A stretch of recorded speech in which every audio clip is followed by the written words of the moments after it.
অনেকেই মনে করি জীবনটা একটা প্রতিযোগিতা, একটা কম্পিটিশন। কিন্তু সত্যিই কি তাই? না, সত্যিকার অর্থে কোনো জীবনটা কোনো প্রতিযোগিতা নয়। অন্যের জীবন, অন্যের সফলতার দিকে তাই কখনো তাকাবেন না। এটা বন্ধ করুন।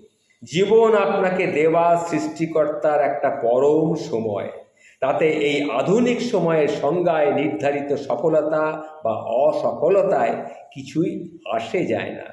সরল থাকুন, নিজের ঘরে নিজের দুপুরটা উপভোগ করতে শিখুন, ভালোবাসার মানুষগুলোকে জড়িয়ে রাখুন। জীবনটা একটা ক্ষুদ্র, অত্যন্ত ক্ষুদ্র এবং অনিশ্চিত।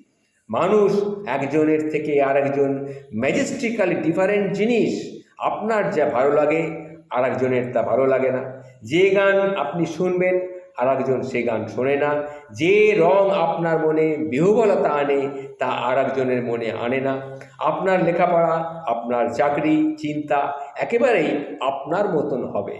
কাউকে তেড়ে ফুড়ে গিয়ে ফলো করার কিচ্ছু নেই।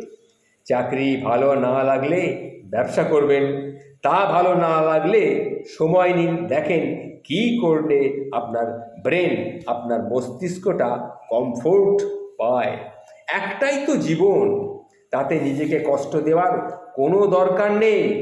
কেউ যদি বলে যে কোনো বন্ধু পাশে নাই, তখন মনে রাখো তাকে শত্রুর তালিকাবদ্ধ করো, তাকে ক্ষমা করো না, তাকে এড়িয়ে চলো।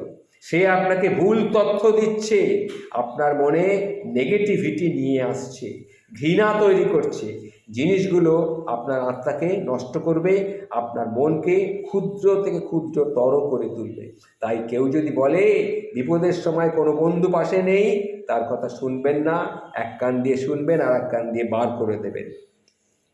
ঘৃণা, ইগো হচ্ছে স্যাটানিক খেলা, নেগেটিভিটির খেলা। মানুষকে ক্ষমা করা শিখুন, দয়া করে মনকে নরম করে আনুন। অনেকের অনেক রকম বাস্তবতা থাকে, কোনো কারণে আপনার সাথে তার গণ্ডগোল হয়েছে, বা হয়তো বা ইচ্ছে করেই হয়েছে কিংবা হয়নি, সে আপনাকে ইগনোর করছে, আপনিও তাকে ইগনোর করুন, তার থেকে দৃষ্টি সরিয়ে রাখতে শিখুন। এ এক অদ্ভুত মানব জীবন, এ এক অসাধারণ গিফট, ঈশ্বরের গিফট। একে ঘৃণা, রাগ, এইসব নেগেটিভিটির বিশ্রী একটা আস্তরণে ঢেকে ফেলবেন না দয়া করে। তার থেকে বলুন, দেখুন বাতাস বহিছে প্রেমে প্রিয়, সরল অরুন্ধতি ফুটছে গগনে, একটা নরম বাতাস ছুঁয়ে এলো শিউলি ফুল। ভালোবাসুন প্রাণ খুলে, প্রাণ দিয়ে। এটাই হচ্ছে জীবন।